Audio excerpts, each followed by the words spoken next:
partiendo la clase de segmentación y clase en dos porque un poco de feedback de dos ciclos anteriores me dijeron que una clase es mucho. Así que voy a separarlo en dos, ¿no? Que bueno, básicamente lo primero es sobre clases jerárquicas y luego la otra la parte no jerárquica. Y luego de acabar, que lo vamos a hacer en 2 semanas, sería el siguiente trabajo. ¿Sí? El siguiente trabajo, igual, ¿no? Acá sí creo que grupos de 3 4, ¿no? Porque los otros ya vi que si son muchos, no todos participan. Entonces, me doy cuenta que por ahí no todos de repente han elaborado el trabajo. O unos han trabajado más que otros, ¿no? Y el segundo y el último trabajo, que era la parte de clasificación y demás, creo que ahí no vamos a tomar toda una clase entera y va a ser tipo una... Estoy viendo todavía, ¿no? Tipo una hackathon donde todos en clase van a competir y bueno, ¿no? Quiero ver también vosotros qué cosas van haciendo y la idea es aprovechar justo esa última clase para que hagan preguntas y demás, ¿no? Pero ahí estamos evaluando, ¿no? No sé si la clase entera va a dar para hacer eso, pero ahí les aviso con anticipación, ¿sí? Entonces, acá atento, bastante atento porque más que correr el código, líneas y demás, vamos también a dar lectura, ¿no? Decir, oye, tengo 3, 4 clases y finalmente qué diferencia uno del otro, ¿no? ¿Por qué la justificación de tener 2 o 3 más? Muy aparte de lo que me sugiere, ¿no? De repente estoy usando, no sé, ¿no? Camin, no son los jerárquicos, ¿por qué una distancia de repente simple, un enlace igual y demás, ¿no? Entonces, todo eso tiene que ser justificado y finalmente el valor agregado va a ser, ¿no? Oye, mi clase 1 tiene estas características a diferencia de los siguientes dos. ¿No? Entonces, tenemos que llegar justamente en esa capacidad porque finalmente cuando vayamos a exponer o presentar a alguien más, ya sea negocio, ya sea de repente un curso superior que no es tan técnico, la pregunta que se cae un poco de maduro, ¿no? O sea, ¿qué es lo diferente? ¿Por qué me estás proponiendo esta segmentación? ¿Por qué me estás diciendo que este primer grupo tiene más importancia que el otro y demás? Entonces la idea es esa, ¿no? Más allá que la parte de código creo que la mayoría la tiene tipo resuelta, pero de repente esa parte un poco más no tan técnica o la parte blanca de explicarlo, eso hay que afinar, ¿no? Y además también la idea de mostrar los gráficos, por ejemplo, ¿no? Si yo estoy trabajando con más de 50 o 100 variables, finalmente resaltar las que son diferentes, ¿no? Porque si voy a mostrar todo usted, por ahí voy a fatigar a la vista del público y por ahí también de repente el mensaje no va a ser muy claro, ¿no? La idea es ir con la parte principal y finalmente decir, oye, ¿sabes qué? Esta es una variable que por ahí me intenta decir que hay un comportamiento diferente, ¿no? Y ya eso es dentro de la parte descriptiva, ya yendo un poco más a la parte de modelo, segmentar, claro, me va a decir algo diferente, pero a veces queremos intentar con un único modelo, con un modelo general, por así decirlo, explicar, ¿no? O desarrollar un problema. No, pero también tengo que evaluar si de repente esa segmentación, ¿no? Porque voy a tener ya subgrupos, por así decirlo. Estos subgrupos, si yo hago otro modelo, por ahí tienen varios diferentes, por ahí me da buenos resultados, porque claro, tener una buena segmentación, lo primero que pensaríamos, ya voy a tener mejores métricas y con eso me va a permitir explicar un poco mejor y de repente va a tener mejores resultados. Puede ser como también puede ser que no, ¿no? Entonces ahí también hay que tener en cuenta eso, ¿no? Hay que controlar el valor agregado, si yo tengo varios segmentos y por eso voy a tener también un poco más de modelos, esperaría que de repente las variables que implican a cada uno de los modelos también sea diferente, ¿no? Entonces hay que evaluar eso, de hecho también hay que tener en cuenta la gestión, ¿no? Si yo tengo un montón de segmentos, correr, no sé, pues 10 modelos por cada uno de los segmentos, se va a poder, en la gestión se puede, en la parte de implementación se va a poder también, entonces esas cositas también es un poco que mandan en la toma de decisión, ¿no? Entonces ahí hay que evaluar, ¿no? Eso de repente ya es más a criterio de ustedes, ¿no? O criterio también no sé si una parte de TI por ahí puede ser o qué tan dependientes son, pero la idea también es evaluar todo ello, ¿no? Más que proponer una solución, ¿no? Una solución en todo caso que sea eficiente, ¿no? Más que tener una solución y de repente en el tiempo no se pueda llevar a cabo, entonces como que por ahí también tiempo perdido, ¿no? Entonces todas esas cosas se evalúan, ¿no? Y nada, sin mucho preámbulo, un poco es el índice, ¿no? La primera parte básicamente es un poco de definiciones, algo más tipo de negocio, o sea, por qué buscamos un poco la segmentación y demás, ¿no? Luego viene ya la parte un poco más de teoría, ¿no? La parte de los conglomerados. Básicamente criterio de inercia, ¿no? Cómo fue que estamos evaluando y por qué justamente nos da nos dio varias opciones a elegir, ¿no? De 2 clases adelante, por qué 3, 4. las tipologías de algoritmos, ¿no? Como yo le decía inicialmente, la parte de jerárquico y no jerárquico, pero también hay otros adicionales, ¿no? Y bueno, acá está un poco también la teoría, ¿no? Ese es un poco el resumen. Y nada, ¿no? La primera pregunta es ¿por qué queremos segmentar? No sé, de aquí a los que por ahí han tenido experiencia, han desarrollado, tienen claro la parte del concepto de segmentar.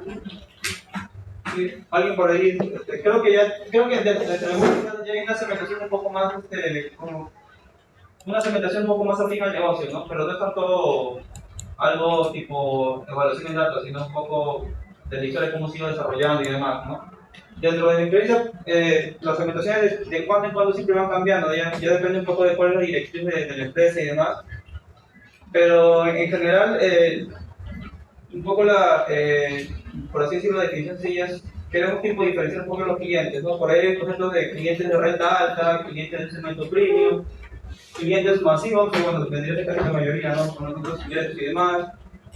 Por ahí también hace una definición de un segmento joven, ¿no? Que bueno, ya va a tener, como les comentaba, un poco de dirección, ¿no? Cuál es el enfoque de la entidad, del banco, ¿no? Entonces, en general, segmentación un poco, dando la introducción, que diferenciar un poco el público y bueno, de repente también dentro de la segmentación hay cierta también definición de ganancia dentro del negocio, ¿no?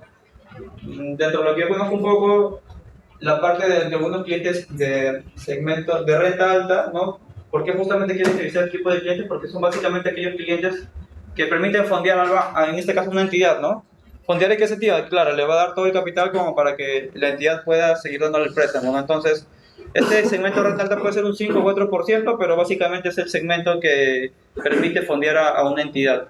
¿No? Entonces, este tipo de clientes, claro, no, ellos no van a buscar de repente un producto activo, ¿no? Sino básicamente buscar la entidad que les dé un mayor rédito por la plata que tiene depositada en la entidad, ¿no? Entonces, son diferencias, ¿no? De repente un cliente un poco más, lo que lo comentaba, ¿no? Un poco más masivo, ellos sí, naturalmente buscan una parte de querer buscar un tipo de activo, ¿no? Un préstamo, una tarjeta de crédito, algo que les permita dar mayor liquidez, ¿no? Entonces, naturalmente, como cualquier negocio, va a haber diferentes comportamientos, diferentes necesidades por parte de los clientes, ¿no?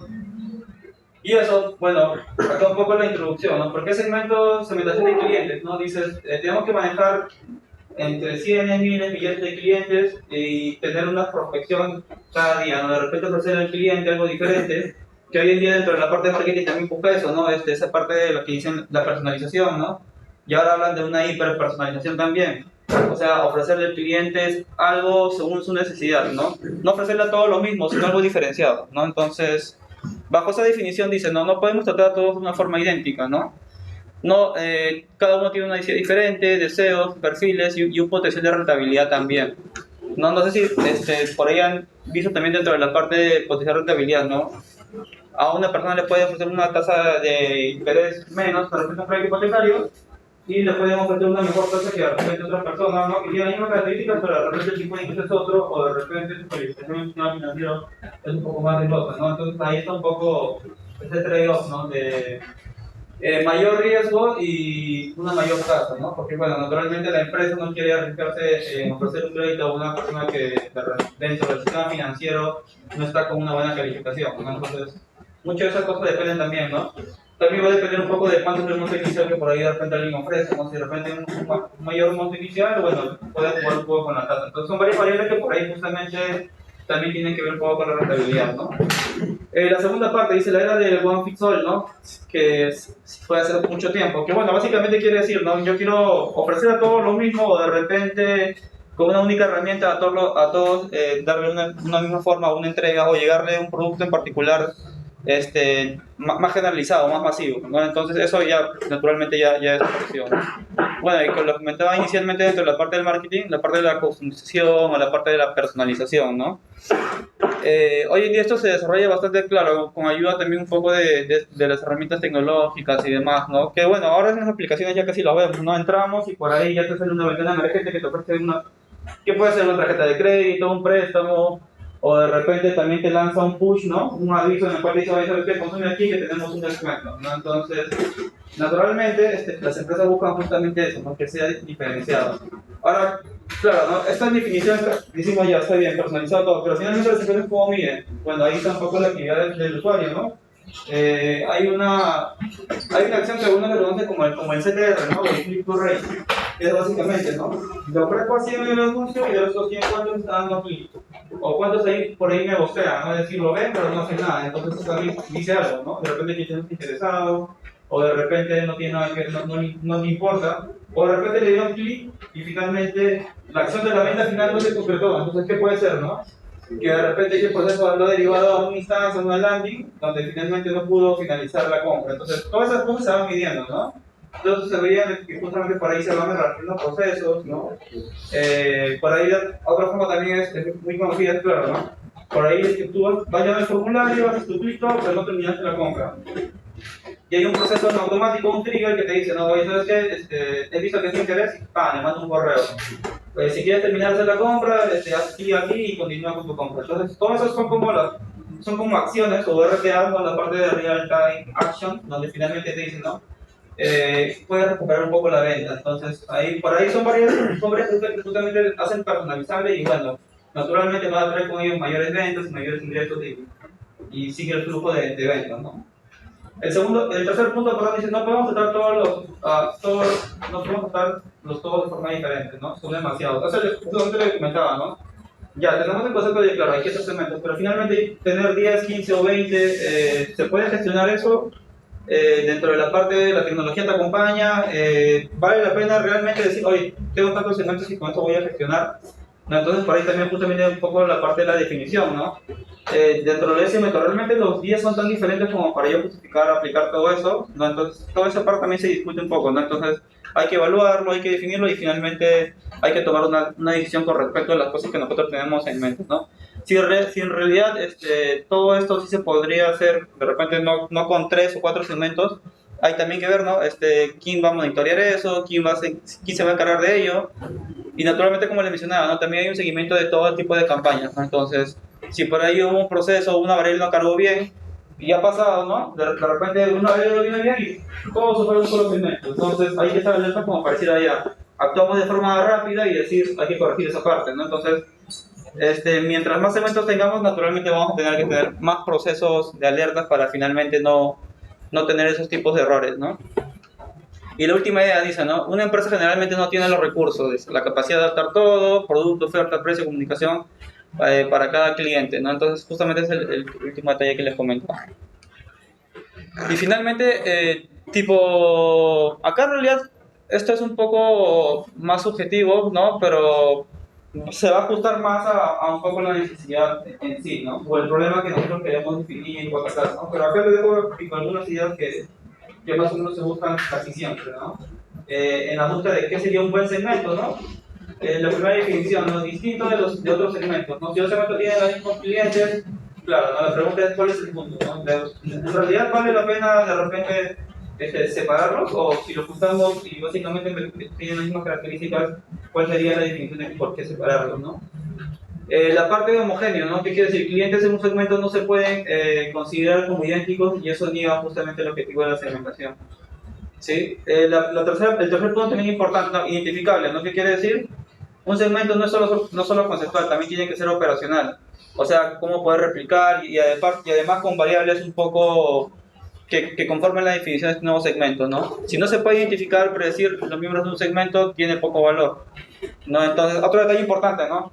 Al momento de repente usar las variables, lo que también tenemos que tener en cuenta es cómo se comportan estas a través del tiempo, ¿no?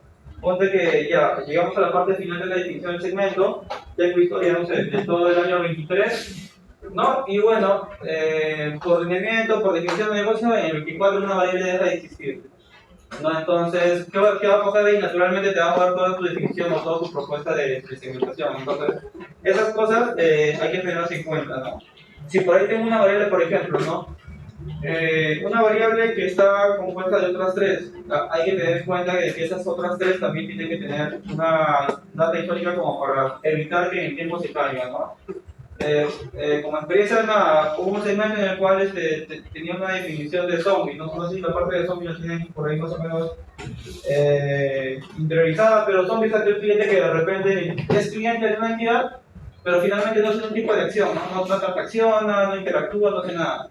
No, pero esa definición de zombie venía equipada de otras tres variables, ¿no? Entonces, en el tiempo este concepto fue cambiando y bueno, si interviene en un modelo y bueno, para tomar la suerte de esta variable es una de las más importantes, ¿qué va a pasar? El modelo se va descalibrando y bueno, probablemente vas a tener que tener, bueno, puedes manejar varias opciones, ¿no? Desde quitar la variable o de repente hacer un nuevo modelo.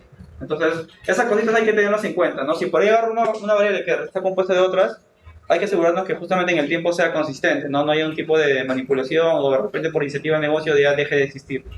Entonces, eso es tipo una parte ya tarea de seguimiento, ¿no? De seguimiento de variable y definición también de este nuevo segmento, ¿no? En el cuarto punto, la parte sustancial, ¿no? ¿Qué quiere decir? Que en más términos económicos que en cantidad de clientes se justifique el trato preferencial y o diferente, ¿no? Acá justamente lo que le comentaba, ¿no? De repente un segmento chiquito, pero este segmento chiquito es tan fuerte que justamente justifica la separación, ¿no? Dentro de lo técnico, claro, yo les mencionaba en la clase pasada, no hay que trabajar con grupos muy pequeños de 7-8%, ¿no? Pero si por ahí hay una excepción, hay que evaluarlo también. Por eso es bastante importante conocer un poco el objetivo del negocio, ¿no? Finalmente decir, ya sí, la propuesta, a pesar de que técnicamente puedo ser flexible en ese punto, ¿no? Pero ya es un poco justificar, ya mira, tengo casi el 50% que en rédito o ingresos sería un 30%, mientras que el 5 o el 8% de los clientes de alta alta, el ingreso ya es casi más del 50%. Entonces, en esos casos, justamente la justificación vendría por ese lado, ¿no? Recuerden que hay una parte técnica que es la que nosotros evaluamos y decimos, oye, ¿sabes qué? Hay que tener procedimientos, pero también está la otra parte de negocio que justamente tenemos que cruzar y finalmente tener una buena definición, ¿no? Si yo de repente, como científico de datos, me encierro en lo que me parece y finalmente no conversa con el objetivo de la necesidad, va a ser un trabajo en vano, ¿no? Es por eso que también inicialmente o lo ideal sería tipo tener reuniones, conocer un poco y conocer ese feedback que te podría dar un área de negocio, ¿no? Y luego de eso ya comenzar a evaluar, ver, proponer, hasta cierto punto conversar y tener como que unas reuniones, ¿no? Pero ahora con el concepto de metodología ágil y demás creo que ya está bastante trabajado, ¿no? Hay como que mesas de trabajo y en estas mesas hay perfiles de todo tipo, ¿no? Y que los ingenieros de datos, los científicos, están los analistas translators, que vendría a ser como una especie de traductor que conoce un poco de negocio y también tiene la parte técnica. Y todo eso, bueno, se va desarrollando y seguramente los entonces ya, yo creo que casi la mayoría creo que trabajan bajo ese tipo de trabajo colectivo, ¿no? La parte de la metodología ágil, ¿no? Y son cosas que justamente ayudan a tener mejores resultados, ¿no? Pero siempre, bueno, en resumen a lo que voy es siempre escuchar o tener un feedback de alguien más, ¿no? Y ir con propuestas y con eso justamente ir puliendo tener un mejor resultado, ¿no? Y el último punto que dice, ¿no? Interesante, operacional e informativo de nuestra corrección, ¿no? Demasiados segmentos mata la segmentación, quiénes son, qué me enseñan, ayuda a definir o mejorar la estrategia. A otro punto, ¿no? Justo también lo que nos mencionaba. Para finalmente llegar a la parte de la estrategia, ¿no? Naturalmente, claro, el trabajo algunas veces o algunos perfiles es hasta entregar de repente un algoritmo, un modelo, una gestión. Pero dentro de la parte de la estrategia también es bastante importante, ¿no? Y más aún si de repente el área que nosotros les compartimos no tiene mucho ese conocimiento de finalmente cómo operativizar o cómo entregar o cómo trabajar con el producto final, con el output final, ¿no? Entonces, y lo que le comento siempre es, vayamos con una propuesta de segmentación, ¿no? Si de repente tenemos 3, 4 segmentos, decir, ya mira, para cada uno de estos segmentos podríamos trabajar con grupos de ejecuciones o priorizar estos clientes, ¿no? Que vendría a ser de repente una probabilidad o un tipo de score, ¿no? Entonces, ahora también, otro detalle importante también es, claro, demostrar, ¿no? Ya tengo mis segmentos y decir, oye, ¿sabes qué? Trabajando con un único modelo, yo voy a ganar tantos clientes, ¿no? Pero si trabajo con 3, 4 segmentos, la ganancia va a aumentar, no voy a llamar a todos, solamente a ciertos grupos pequeños, y finalmente el indicador o la métrica que gane ya va a depender un poco del negocio, ¿no? De repente puede ser un click to rate, puede ser aumento de ticket por medio, entonces todas esas cositas justamente intervienen en lo que es estrategia, ¿no? Entonces, por ahí, como valor agregado, yo les recomiendo que siempre vayan eso, ¿no? Simulen de repente su data histórica o hagan un comparativo y digan, ¿sabes qué? Miren, la segmentación es esta. Y un prospecto de ganancia o una simulación me va a decir que tengo estos resultados, ¿no? Que finalmente también es algo que va a mandar, ¿no? Yo puedo tener una buena definición a todo y finalmente cuando de repente queramos simular o queramos llevar un poco de A/B testing, como se conoce ahora, si no tiene buenos resultados, lamentablemente no va a seguir, ¿no? O de repente el proceso o el proyecto de segmentar mis clientes, por ahí se va a ver un poco, no va a tener buenos resultados, ¿no? Entonces, siempre la estrategia es lo que es importante, ¿no? Y qué mejor que ustedes, que son las personas que han desarrollado y conocen y que han implementado, saben qué variables van a entrar, saben cuál es la variable de negocio que me va a ayudar justamente a eso, ¿no? A tener un mejor resultado. Y mucho tiene que ver la estrategia también, ¿sí? ¿Qué más? Dentro de las tareas del aprendizaje no supervisado, ¿no? Finalmente viene la pregunta de ¿qué es un clúster, no? De hecho, la palabra clúster ya está castellanizada, ¿no? Que lleva una tilde y ya está sería corrección también, ¿no? ¿Qué es análisis de un clúster, no? ¿Qué es un clúster? Un conglomerado, como algunos también lo conocen, o un segmento, ¿no? Que es básicamente, ¿no? ¿Qué consiste? En encontrar grupos de objetos de tal forma que los objetos de un grupo sean similares, ¿no? Que básicamente me estoy refiriendo a aquellos que componen cada uno de estos círculos, y unos a otros y distintos de otros efectos a otros grupos. ¿A qué me refiero? Me hablo justamente de acá la introducción de la definición intra, ¿no? La parte interna, y que finalmente estos segmentos o estos grupos sean lo más alejados posible, lo que es una definición de distancias, ¿no? O similaridad también, ¿no? Entonces lo que buscamos siempre es eso, ¿no? Idealmente esto es un grafiquito bastante ideal, ¿no? Donde finalmente con un gráfico yo puedo separar todo ello, ¿no? Recuerden que, claro, cada uno de los ejes son las dimensiones, ¿no? Entonces estamos hablando aquí de 3 dimensiones. Ahora trabajamos con muchas variables y esto también es algo que les voy a reforzar y les voy a decir. Intentar graficar clúster con muchas variables es bastante complicado, ¿sí? Entonces, si por ahí ven de repente que está solapado y demás, no se guíen tanto de este gráfico porque a lo mucho podemos ver en 3 dimensiones y más o menos podemos intentar definirlo, ¿no? Pero finalmente lo que va a mandar es justamente el análisis variado.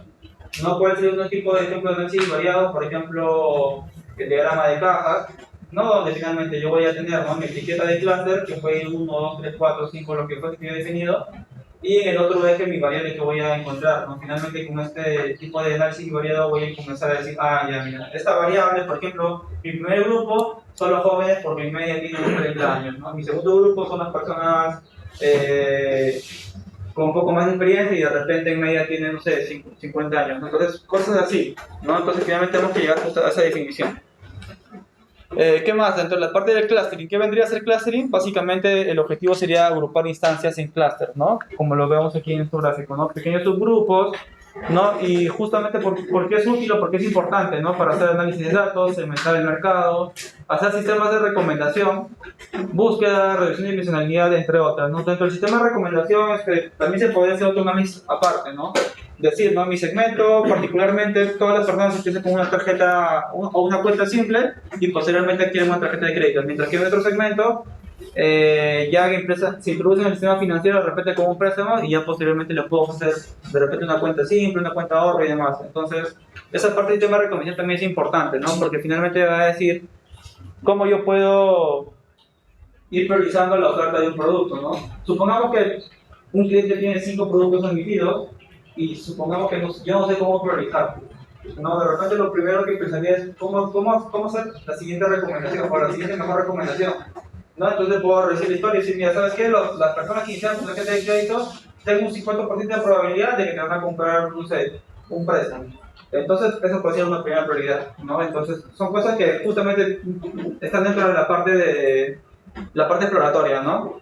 Si por ahí no tienen tanta idea, bueno, toca naturalmente meterse a los datos, investigar y, bueno, también recoger un poco de feedback, ¿no? Si por ahí no tenemos tanta idea o estamos recién empezando con la parte exploratoria, ¿no?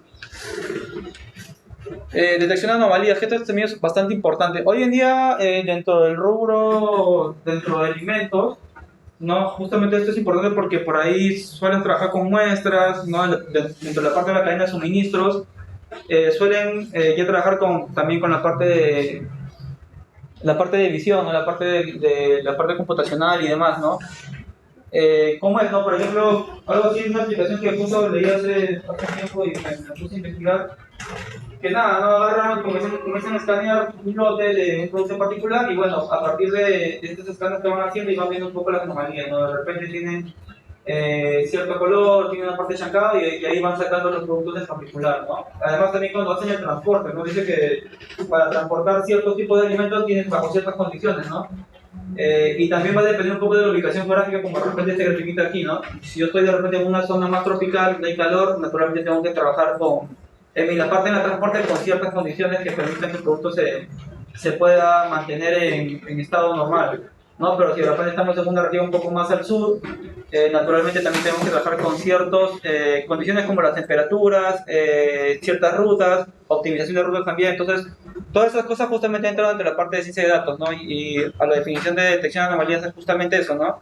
Encontrar justamente patrones dentro de los datos normales y detectar cuáles son las instancias anormales, ¿no? Entonces, claro, naturalmente para eso importante es la parte de la data, ¿no? Si no tenemos de repente registrado o no tenemos como que anotado cuáles son justamente aquellos acontecimientos que hacen o que han hecho perder ciertos niveles, en este caso productos y demás, se hace difícil, ¿no? Se hace difícil y bueno, naturalmente dentro de la cadena de suministro es un poco más delicado, ¿no? Porque ponte, haces transporte de todo, y haces tu distribución y si los productos que llegan ya en mal estado es como que una pérdida para el negocio en sí. No, y yo creo que alguien trabajaba en la parte de suministro, ¿sí? Sí me acuerdo que no sé quién era, creo que trabajaba en NGR, ¿puede ser o no? Me estoy equivocando, otra clase. Por ahí me acuerdo que inicialmente alguien comentaba, ¿no? Pero nada, me imagino que son cosas así, de repente el seguro lo tiene un poco más, más claro, ¿no? La parte de estimación de densidad, ¿no? ¿Qué es aquí el objetivo? ¿No? Otra forma también de trabajar con un aprendizaje no supervisado, ¿no? Que es básicamente estimar la función de densidad de probabilidad del proceso aleatorio que generó los datos, ¿no?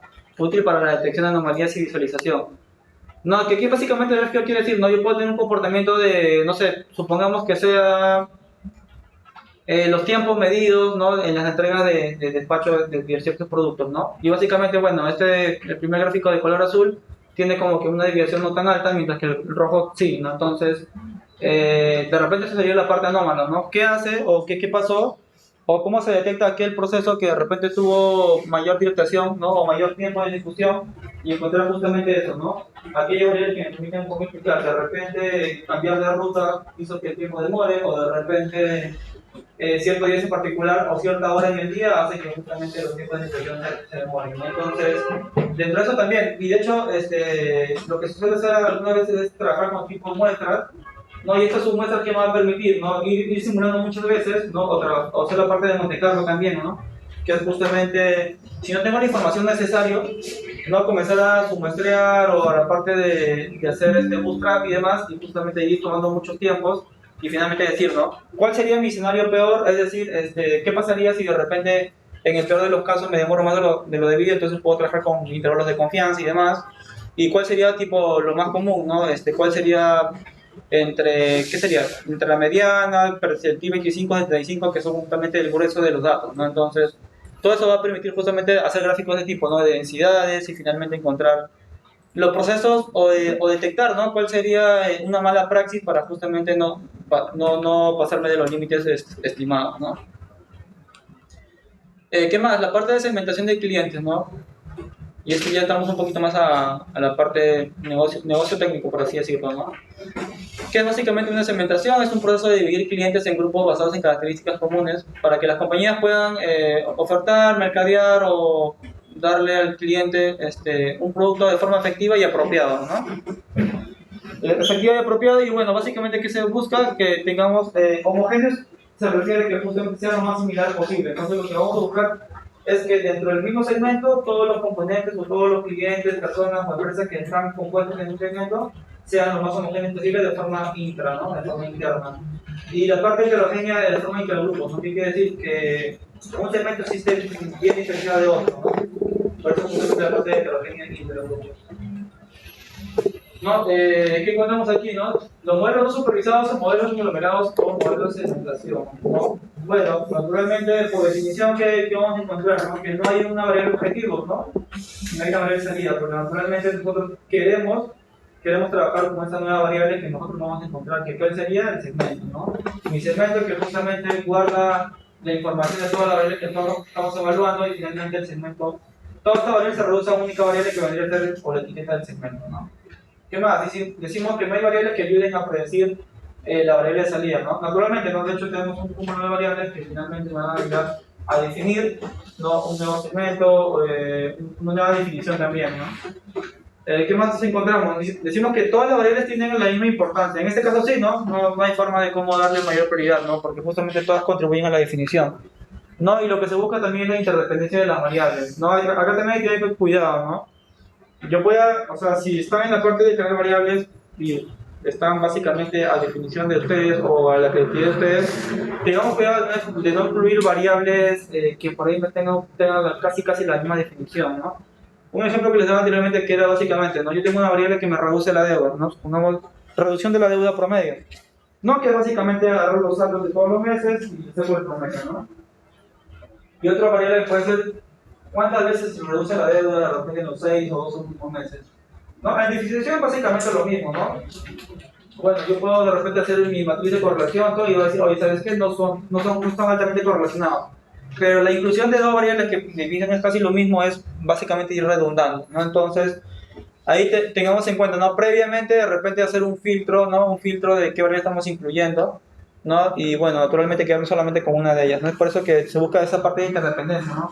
Ojo con lo que le comento, ¿no? O sea, claro, la correlación me dice una cosa, pero también yo tengo que saber la definición de la variable, ¿no? Por ahí no hay que incluir dos variables que de forma global me están casi capturando la misma información, ¿sí? Entonces, revisen eso, ¿no? Y finalmente, hoy en día ya se puede hacer la parte de dependencias parciales o la parte bivariada, ¿no? Ya cuando lleguen a la parte de finalmente tener los segmentos, chequeen, ¿no? Mi segmento 1, ¿cuál es una variable más importante? Ya tienes tu top 5, tu top 10, tu top 20. Depende del uso de la lista. Ahora, de mi segundo segmento, ¿cuáles son las otras variables más importantes, ¿no? Chequeemos justamente eso, ¿no? Otro detalle importante es eso. Y por ahí también cuestiones un poco, ¿no? Si yo tengo dos segmentos que básicamente tienen la misma estructura e importancia de variables, ¿valdría la pena de repente mantener los dos? ¿No? O de repente hay una variable que por ahí lo mueve o por ahí define. Entonces, son justamente esos doble clic que hacemos a cada uno de los segmentos para justamente tomar la decisión, ¿no? Entonces, por eso le comento, ¿no? La parte del código por ahora ya la tenemos, pero hay que ir un poco más allá, hay que ser un poco más exhaustivos, ¿no? Chequear las variables, chequear por ahí la importancia de ellas y ver, ¿no? Y de repente cuestionarse si realmente tener una misma estructura de variables con la misma importancia y demás amerita tener un segmento diferente, ¿no? Y aquí justamente era una parte de preguntas o tipo una pausa, ¿no? Lo que les comentaba al inicio, ¿no? De repente cuántos años tienen experiencia manejando segmentos o visto segmentos o de repente haciendo clasificación y cómo les fue, ¿no? Por ahí alguien, nadie, ¿no? ¿De primera vez? ¿Sí? ¿Para eso bien? En mi caso, en mi empresa, utilizan análisis cluster para caracterizar a los clientes. Utilizan Camis, pero utilizan con el RFM. Solamente con... Por el momento, sí. Ya. Recién han levantado, están trabajando en el GCP, en el Airflow, y dentro del algoritmo han metido ese machine learning y que va evaluando a los clientes. Claro. Y se crea un historial, viendo cómo pasan de un cluster a otro. En eso. Que pero el clase ya está definido, o sea, ¿no ha trabajado o eso va cambiando en el tiempo? Va cambiando. ¿Sí? Dependiendo de los objetivos, ¿no? Ya. Pero sí va cambiando.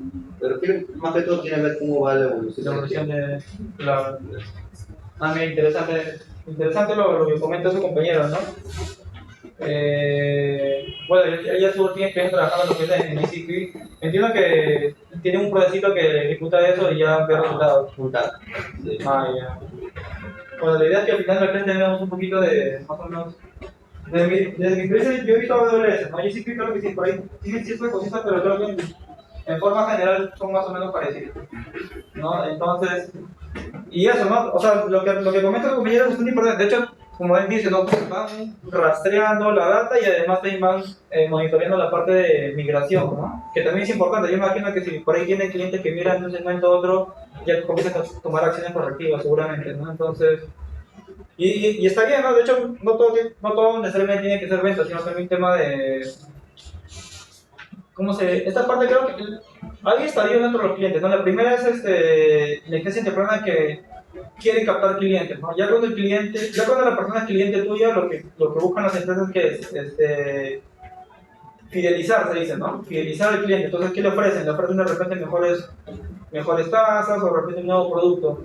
Y ya hay una instancia en la cual ya pasó, ya capturó al cliente, ya lo fidelizó y hay una parte que casi casi la final, ¿no? Que es que el cliente decide irse, en la cual otra vez comienzan a darle mejores tasas y demás. Y la otra instancia en la que cual ya dice, bueno, el cliente rentable no me da un mayor plus, ¿no? ¿Qué quiere decir? El cliente no transacciona, el cliente tiene solamente cuentas pasivas. Y además tiene principalidad con otros bancos, entonces ya no prioriza, ¿no? Porque priorizar al 100% es bastante complejo, ¿no? Entonces es ahí que comienzan a tomar decisiones, ¿no? Y chévere, bueno, ¿alguien por ahí, alguien adicional que quiera mencionar? ¿Nadie? Bien. ¿Cómo llamamos? ¿Ah? ¿Y en los días de segmento no? ¿Ah? Ya, continuamos entonces.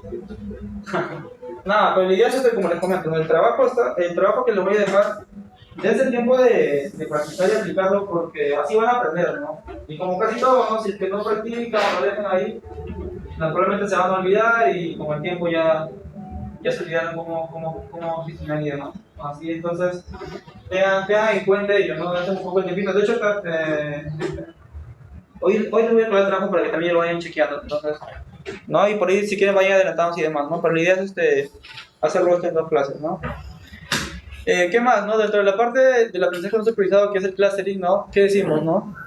Los grupos no son predefinidos, ¿no? El objetivo es justamente, ¿no? Particionar o segmentar un conjunto de datos o individuos y que justamente estos grupos sean disjuntos, ¿no? Ahora, los grupos se forman basados en similaridad de los datos o individuos de ciertas variables. Justamente comenzamos ya con el concepto de similaridad, ¿no? Como los grupos no son datos a priori, el experto debe dar justamente una interpretación de los grupos que se forman, ¿no? De acá hay un tipo de clasificación, ¿no? Está la parte de los métodos particionados, el clúster jerárquico, el clúster difuso, el DB-scan, ¿no? Que el DB-scan en realidad tiene 2 utilidades, ¿no? Desde ser detección de anomalías hasta la parte de clustering también. ¿No? Y bueno, ¿qué tiene DB-scan? Que por ahí también intenta encontrar relaciones no lineales. Ahora, ¿cuál es la desventaja? Que naturalmente si tengo muchos datos, vas a tener que procesar un poco más de información y el tiempo de demora también es un poco más alto, ¿no? Pero nada, hay técnicas en las cuales nosotros podemos ir muestrear y demás y ver un poco los resultados, ¿no?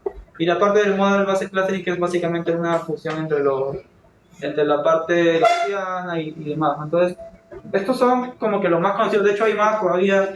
Ya hay otros, hoy en día los nuevos métodos de clustering ya comienzan a meter parámetros, la parte de vecindad también adicional. Entonces, estos son como que los más top, los más importantes. Al final de la segunda clase, justamente hay una librería que no tengo el nombre ahorita, pero básicamente te bota un ranking de cuántos clústeres vota y al final bajo qué tipo de decisión, ¿no? Si quiere usar la silueta, si quiere usar indicadores internos. Hay muchos indicadores, básicamente nosotros vamos a ver los principales que son la silueta y la parte de Cabrito y Carabás y el análisis del todo, ¿no? Entonces, también está bueno revisar las otras métricas que lo vamos a checar al final de la siguiente clase. Y nada, ¿no? El objetivo es básicamente encontrar lo más posible, ¿no? Grupos más posibles homogéneos y que justamente estén lo suficientemente separados y por ahí de repente también detectar anomalías, ¿no? Y en unos casos podemos evaluar si podemos aislarlos o no y luego ya trabajar sobre un segmento, ¿no? Acá justamente comenzamos a entrar a la parte del criterio de inercia, ¿no? La parte intercluster, como les mencionaba, ¿no? Siempre lo que buscan es, en la parte inter o entre, busca justamente maximizar la distancia, ¿no? Es decir, que un grupo esté lo más separado posible de otro, pero también está el otro concepto, ¿no? La parte intra, que quiere decir que los componentes de cada uno de los segmentos estén lo más homogéneos posible, o en términos de distancia, que esta distancia sea mínima. Sí, entonces esos son básicamente el criterio de inercia, ¿no? Básicamente la inercia es la suma de estas dos variables, por así decirlo, ¿no? La distancia máxima entre los grupos y que sea mínimo internamente, ¿no? Y básicamente, ¿cómo analizamos este criterio de inercia, no? Como se ha mencionado, justamente queremos obtener grupos lo más homogéneos posibles y que estén a la vez suficientemente separados, ¿no? Ahora este objetivo se puede justamente concretar numéricamente de la siguiente forma, donde finalmente yo defino una partición, ¿no? Mi universo grande lo voy a llamar P y justamente voy a subdividir entre cada instancia o cada subgrupos, ¿no? Y naturalmente esta cada instancia o cada subgrupo tiene un centro de gravedad, ¿no? A los más conocidos de repente como un centroide, ¿no? Que básicamente ¿qué es? Es agarrar todos los vectores y sumar entre el número de componentes de cada uno de los clústeres, ¿no? Así como va a haber centroides por cada uno de los grupos, es decir, un centroide para el grupo 1, 2 o para el grupo K, también va a haber un centroide general, que es básicamente en el cual estoy considerando todos los datos, ¿no? A esto lo vamos a llamar el centro de gravedad, ¿no? Que naturalmente ¿qué es? La sumatoria de las variables y entre un valor de n, ¿sí? El total de los datos que yo estoy analizando, ¿no? Y finalmente acá ya comienza a entrar la parte de la definición, ¿no? Tanto inercia total, inercia interclases y la parte intra, ¿no? Finalmente la inercia total, ¿qué sería, no? Vamos a agarrar cada uno de los vectores de variables y lo vamos a diferenciar con el centro de gravedad, ¿no? Y todo eso lo vamos a justamente, por así decirlo, una definición de distancia euclidiana, ¿sí? Para finalmente vamos a gravedad con cada uno de las variables. Todo esto entra en que justamente es el total de las que analizamos, ¿no? Esta es la inercia total. Ahora, la inercia interclases vendría a ser justamente lo que mencionaba, ¿no? Con respecto a cada uno de los centros de cada uno de los clases. Por eso que tengo aquí el término C sub K. C sub K, lo cual está justamente influenciado, ¿no? Por la diferencia entre el centro de gravedad de cada uno del segmento menos el centro de gravedad total, ¿no? El general. Y esto justamente lo vamos a definir como B sub P. No B sub P porque por la variable between, ¿no? Entre, ¿no? Inter.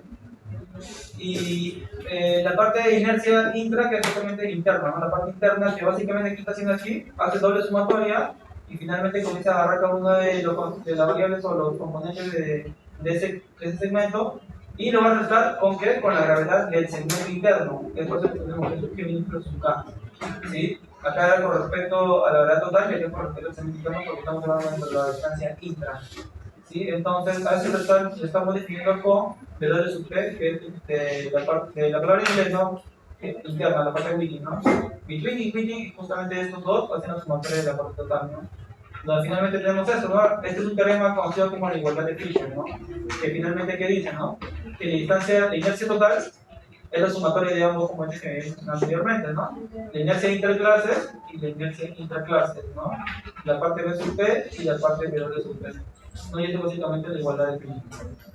Que esto es una definición, ¿no? Básicamente ya cuando nosotros podemos entrar al código, por ello vamos a ver, más que nada vamos a analizar cuál es la que tiene, cuáles son más homogéneas y bajo un indicador vamos a tomar la decisión, ¿no?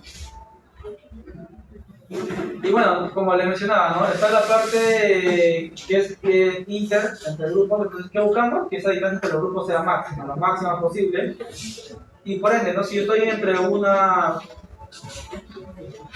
una ley, una sumatoria, ¿no? Si yo maximizo un primer componente, naturalmente el otro va a disminuir, ¿no? Entonces, como lo quieras ver, o si yo quiero disminuir esto, naturalmente voy a tener máximo aquí. Como es una sumatoria, por así decirlo, una identidad, ¿no? Básicamente yo voy a tener esto, ¿no? El objetivo que es que sea máximo el inter y que sea mínimo el intra, ¿no? El W.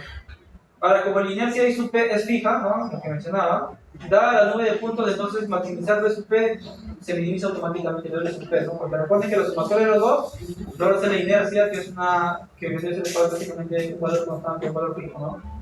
Entonces, ¿qué decimos? Por lo tanto, los dos objetivos, ¿no? Homogeneidad al interior de las clases y separación entre las clases se alcanzan justamente al mismo tiempo, ¿no? Al querer minimizar el W sub P. Sí, hasta aquí se entendió un poco las definiciones, ¿no? Dentro de la parte intra. ¿Todo claro de aquí? ¿Preguntas, por favor?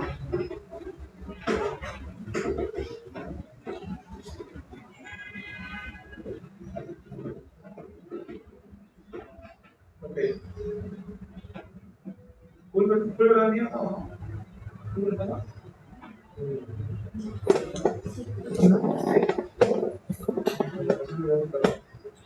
Por eso no venía. ¿Alguien le falta? Siempre que le ¿no? Ya tiene negativo, a lo mejor no lo he mandado. Ya, no importa, seguimos. Dentro de los métodos, ¿no? Está la parte jerárquica y la parte no jerárquica. Dentro de lo jerárquico está una definición sencilla de la parte de aglomerativo y la parte de divisivo, ¿no? Que acá básicamente la diferencia entre ambos es cómo analiza, ¿no? Uno parte desde puntos independientes, que es la parte aglomerativa, y luego va justamente como su mismo nombre dice, juntando los grupos, y luego está la parte divisiva que toma todo como uno solo, y bueno, naturalmente luego va comenzando siendo las divisiones, ¿no? Y justamente para estos dos, y en general, siempre el análisis previo, más que naturalmente correr y ver cuál es la recomendación, es ver cuál es el tipo de enlace que me va a ayudar a tomar la decisión, ¿no? Puedo tomar un enlace simple, un enlace completo, vinculación promedio, la parte de Word que es un poquito más ya ponderado, por así decirlo, o el método de la mediana, ¿no? Primero es chequear el tipo de enlace y luego aplicar justamente el algoritmo, ¿no? Dentro de la parte no jerárquica, que es justamente casi como la mayoría que nosotros en algún momento hemos visto o hemos practicado, ¿no? Método de resignación como la parte del centroide, y dentro del centroide está el CAMINS, el Quick Cluster, el método Forgy. Los medoides, que justamente por ahí, ¿no? Si están bien, si se están dando cuenta que sus datos no son tan regulares, no tienen alta variabilidad, uno utiliza el medoide, ¿no? Que básicamente no trabaja con la media, sino con la mediana, ¿no? Y pues está el PAN, el CLARA, y la tercera clasificación está dentro de la nube dinámica también. Entonces, esos todos son métodos de resignación. Ahora la parte de densidad, ¿no? Que justamente está la parte de aproximación probabilística y la parte tipológica, ¿no? Que uno es por un tipo de modas, o el método Fortin, ¿no? Que básicamente lo que busca es eso, ¿no? Se enfoca más dentro de la parte densa, ¿no? Que es básicamente distribución de las variables. Los métodos directos como el block clustering y el método reductivo como el análisis factorial. No, y acá justamente no está clasificada la parte del DBSCAN, ¿no? Que también vendría a entrar. Y nada, acá hasta aquí se ve algo como que una clasificación un poco generalizada, ¿no? Que en realidad hay muchos más todavía, ¿no? Dentro de la parte del clase jerárquico, y justamente aquí vamos a... La primera parte de esta clase vamos a llegar hasta aquí con incluir la parte de laboratorio también, ¿no? Que es lo que quiero que se llegue un poco. Y bueno, naturalmente también lo separé porque llevarlo todo en una sola clase creo que ha sido mucho. Así que no he participado. Ya, entonces, ¿qué es? Básicamente, ¿por qué si decimos jerárquico, no? O qué es lo diferente o por qué la clasificación, ¿no? Un clase jerárquico que vendría a ser, ¿no? Básicamente esos tipos de algoritmos que son sucesiones ordenadas, ¿no? Que como su mismo nombre dice, ya hay una definición de jerarquía de por medio, ¿no? Cómo es que va priorizando un poco la definición o cómo es que va analizando, ¿no? Todo, parte del todo o parte de los puntos o de las divisiones y luego su lado un todo. Entonces, esas justamente diferencias son las parte de los tipos que acá justamente encontramos, ¿no? Pero regresando a la definición, ¿qué vendría a ser, no? Puede ser juntando clases pequeñas en unos más grandes o dividiendo grandes en unos más pequeños. Entonces, la estructura jerárquica es representada de una forma de un árbol, ¿no? Como que podría conocido, y bueno, básicamente este tipo de análisis se hace a través de un dendrograma, ¿no? Entonces, este dendrograma que es básicamente, como menciona, un árbol y vamos a ir jugando con los cortes, ¿no? De hecho, el corte o la altura, como se conoce, nosotros también la podemos ir definiendo. Sí, entonces gráficamente voy a tener muchas particiones, pero la decisión de tomar el corte va a estar en nosotros, ¿sí? Así que eso también nosotros podemos ir cuestionando y discutiendo. ¿Qué más? No? Entonces un test jerárquico generalmente requiere una medida de disciplinaridad.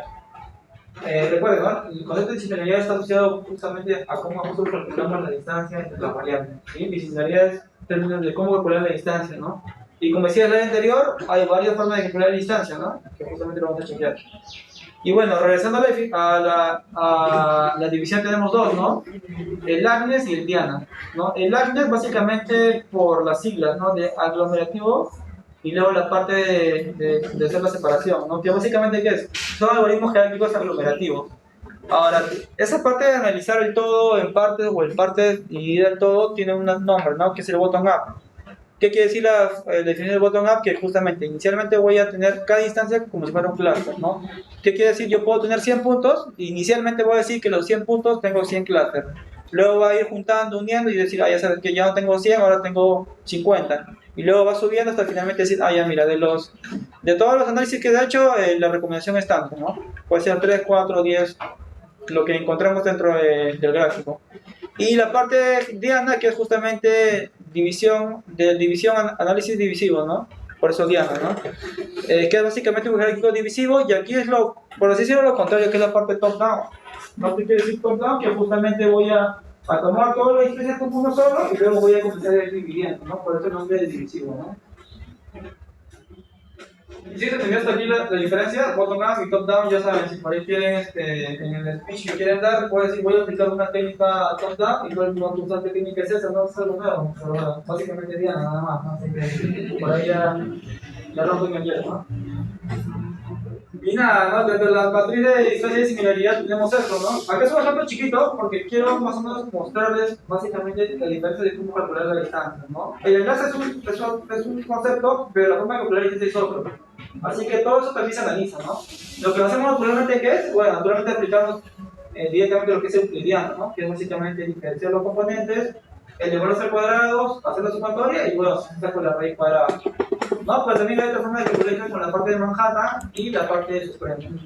No, acá básicamente que estoy definiendo, ¿por qué defino una matriz singular inferior? No, porque bueno, básicamente calcular la distancia del punto 2 al punto 1 es lo mismo que calcular del punto 1 al punto 2. Entonces, es por eso que analizamos justamente esta matriz inferior. No, naturalmente voy a decir que tengo n observaciones, las funciones de distancia son usualmente distintas, y justamente, ¿no? Variables de tipo cuantitativo, ordinal y vectores, ¿no? Ahora acá tengo justamente el grafiquito, no creo que no se vea muy bien, pero el punto 1 tiene la coordenada 1.2, el punto 2 1.5, el punto 3 2.0 y el punto 4 4.5. ¿No? Aquí lo que estoy calculando es justamente mi matriz de distancias, pero considerando Manhattan. Ahora, Manhattan, ¿cómo es? Es básicamente restar nada más, restar los componentes de este vector chiquito, ¿no? Entonces yo tengo mi punto 1, punto 2, ¿no? Y lo que he hecho aquí es restar básicamente, ¿no? A ver, ¿cómo era esto? A la sumatoria, ¿no? Ah, ya, claro. Entonces, ¿qué es lo que hace, no? Yo tengo aquí mi dos, supongamos que estas son dos variables, ¿no? Lo que estoy restando es 1 menos 3 sería 2 o menos 2, ¿no? Que luego saco el valor absoluto que sería finalmente 2 y luego resto el 2 menos 1 que sería 3. Entonces en una parte tengo 2 y luego tengo 3 y lo que hago es sumatoria 5, ¿no? Es por eso que aquí la distancia Manhattan, ¿no? Del punto 2 al punto 1 vendría a ser 5, que es básicamente restar los componentes nada más. ¿No? Y lo que conocemos la parte de euclidiana es básicamente, ¿por qué vemos decimales? Porque básicamente no estoy diciendo 3 menos 1 sería 4, más 9, 13, y la raíz de 13 sería aproximadamente 3.61. Y así para cada uno de los pares de los puntos, ¿no? Y la parte suprema aquí es básicamente una función max, ¿no? Que lo que hace es primero diferenciar y se queda con el valor máximo. ¿Qué quiere decir, no? Ya resté aquí, ¿no? Que la diferencia era 2 y la diferencia era 3. El máximo de ellos sería justamente el valor de 3, ¿no? Entonces por eso que bajo la forma de supremo tendría que la distancia del punto 2 al punto 1 vendría a ser el valor de 3. Y así, ¿no? Sucesivamente, ¿no? Y eso era un poco tipo, la diferencia de cómo calculamos justamente las distancias, ¿no? Como les comentaba, esta es forma de cómo calcular la distancia y luego está el otro concepto, ¿no? Que vendría a ser, todavía no llegamos a esa parte, pero es el tipo, los equipos de enlace, que ahí también hay una diferencia de cómo justamente priorizar o tomar la decisión de tomar el clase, ¿no? Pero bueno, igual eso también se evalúa, ¿no? Yo puedo justamente calcular varios tipos de enlaces, pero finalmente hay un indicador que permite decir, mira, esta definición de enlace se ajusta mejor a tu dato. Y antes de entrar a eso, justamente está la otra métrica, ¿no? Que es bastante conocida, el índice de silueta, que básicamente, ¿qué es lo que dice el índice de silueta? Se calcula de esta forma, ¿no? El ancho de silueta de la IS en observación, ¿no? Que está definido por B sub I menos A sub I entre el máximo de ellos. Pero finalmente, ¿qué es A sub I, no? Le nota justamente la distancia promedio entre una observación I, y todas las otras que están en el mismo conglomerado. Que básicamente como una distancia inter, ¿no? En el mismo conglomerado. Y B sub I justamente que determina la distancia promedio mínima de I en la observación que están en los otros conglomerados, ¿no? Básicamente, A que guarda el concepto intra y B guarda el concepto inter. Entonces, en resumen, ¿qué es el índice de silueta? Es justamente una métrica que me permite evaluar tanto la distancia interna y externa de un punto o un cliente o una observación dentro del conglomerado. ¿Sí? Entonces, naturalmente los valores van de ahí de menos 1 a 1, donde un valor más cercano al positivo quiere decir que esa distancia está bien asignada al clúster. Mientras que un valor negativo, o más cercano al valor menos 1, quiere decir que esa instancia está mal asignada al clúster y lo más probable es que hay que evaluar un par de vueltas para ese análisis. Sí, y bueno, cuando nosotros chequeamos y vemos, ¿no? Oye, la opción 2 clústeres de 3, de 4 hasta n clúster, ¿cómo le evaluamos? Es a través del índice de silueta promedio, que vendría a ser ¿qué cosa? Todas las métricas de silueta medidas por números de observaciones entre el total que compone justamente esa opción. Entonces lo que nosotros vemos en realidad que es un inicio promedio de bicicleta. ¿Sí? Si se tenía aquí esta parte de aquí, más o menos, ¿claro? Bien, entonces aquí justamente entramos a la parte de la definición de los algoritmos jerárquicos, ¿no? La parte divisiva o de Diana, que como les comentaba, ¿no? Es del acrónico Division Analysis, ¿no? Por eso Diana, ¿no? ¿Qué dice? ¿No? Es un método divisivo que justamente ponemos todas las observaciones que pertenecen a un único grupo, ¿no? Ahora el step 1, que sería justamente la línea de correlación, ¿no? Que es todo. Y luego dividimos un clúster en dos grupos menos similares, ¿no? Que obedece el step 2, que obedece justamente la parte de color rojo, ¿no? Las puntas rojas. Entonces, como su mismo nombre dice, no es divisivo y este proceso se va repitiendo recursivamente y cada uno accederá justamente a un grupo para cada observación y finalmente llega un momento en la que ya sabes que tener una siguiente división ya no hay una balance, ya no es recomendable. Entonces, un poco el es eso, ¿no?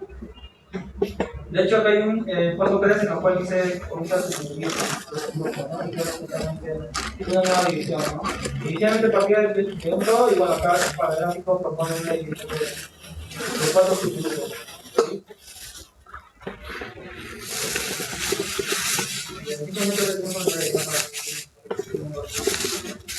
Y está la parte de AMNE, ¿no? No quiero normativo, ¿no? El HRP o el ACT, ¿no? Pero justamente que si no son normativo jerárquico, ACNES, que justamente es lo mismo que viene de aglomeración o anulación, ¿no? El AG de aglomeración y el nivel de anulación, ¿no? Y bueno, en ese sentido, ¿qué dice? ¿No? Cada observación se asigna a su propio clúster, es decir, todos asumimos que todos son clústeres diferentes. Y luego se calcula la similitud, ¿no? Entre cada uno de los grupos y los otros sistemas similares se van juntando y así finalmente llegan al paso 2 y luego al paso 3 se llama más repetitivo. Entonces, lo que mencionaba anteriormente que teníamos una variable que era la altura, o el height, ¿no? Que básicamente yo puedo decir, hoy ¿sabes qué? En una altura 6 o voy a correr en una altura 4. Y esa también es una variable que nosotros podemos definir. No, bueno, naturalmente te hace la recomendación a través de los colores, pero también podemos decir de repente un siguiente nivel, ¿no? Un nivel de abajo. Acá, bueno, acá gráficamente se ve muy bien, ¿no? De hecho, está diferenciado, pero recuerden que lo que va a mandar también es la definición de variado, ¿no? Hasta aquí yo tengo 4 categorías, es decir, una nueva variable que me clase que va del valor de 1 al 4. Lo que faltaría es, yo junto el clúster 1, 3 y 4, lo junto con las nuevas variables. Todas las variables podrían ser diferentes, o de repente serían dos grupos muy similares, ¿no? Entonces yo, luego, ya sería un poco más manual, un poco más, aquí de la lista yo podría, ¿sabes qué? Estoy viendo que todos se parecen, entonces este sería un nuevo clúster para mí, ¿no? Este dos sería uno solo, dos, entonces tengo 3. Ahora tú me dirás, pero lo que puedo hacer es, dentro del parámetro definir, que no me defina 4, sino que me defina 3. Y no necesariamente poner 3 me va a juntar estos dos. Y entonces ahí, justamente a eso voy, ¿no? Intentemos un poco cuestionar si lo que me está ofreciendo está alineado con lo que yo estoy encontrando, ¿no? Si en este caso sí se lee y justamente lo que yo estamos proponiendo, genial. Pero si no, hay que darle una vuelta y ver, ¿no? Oye, me está conveniendo juntar este grupo. Ahora, no necesariamente tiene que ser aledaños o contigo, ¿no? Puede ser que, por ejemplo, este primero con el último, por ahí tengamos más cosas similitudes. Entonces, eso hay que ir evaluando y hay que ir cuestionando, ¿sí? Y bueno, aquí básicamente en esta parte del gráfico no hablamos un poquito de la relación, ¿no? Que justamente que me permite medir la estructura denominada dentro de un conjunto, ¿no? Entonces, cada observación dice tiene una medida, ¿no? Que es justamente la determinabilidad. En el primer clúster, aparte unido o asignado. Entonces, esta valor le van a ir de 0 a 1, donde naturalmente un valor más cercano a 1 es mejor. Y entonces, esto va a estar en función a el tipo de enlace que yo voy a definir, ¿sí? Ahora, ¿sabes que el coeficiente de aglomeración justamente tiene valores grandes a medida que el valor se incrementa? Y entonces ahí se nos cuenta, ¿no? Y naturalmente podemos trabajar con toda la información, usamos todo, o naturalmente una muestra representativa también ayudaría, ¿no? Y aquí es un gráfico un poco resumido, ¿no? Lo que les comentaba, ¿no? Vean acá el divisivo tiene un orden a la izquierda, ¿no? Quiere decir que es parte de todo y va dividiendo. Y luego está la parte numerativa que justamente tiene un sentido hacia la derecha, ¿no? Quiere decir que todos son uno y luego va juntando, ¿no? Es un poco el resumen, ¿no? Si por ahí no se acuerdan la definición, como el gráfico que están viendo aquí, ya más o menos se puede ir por un poco, ¿no? El efecto es que justamente asume todos diferentes para el operativo y para el el tercero es que todos somos solos, ¿no? Y así va justamente dividiendo.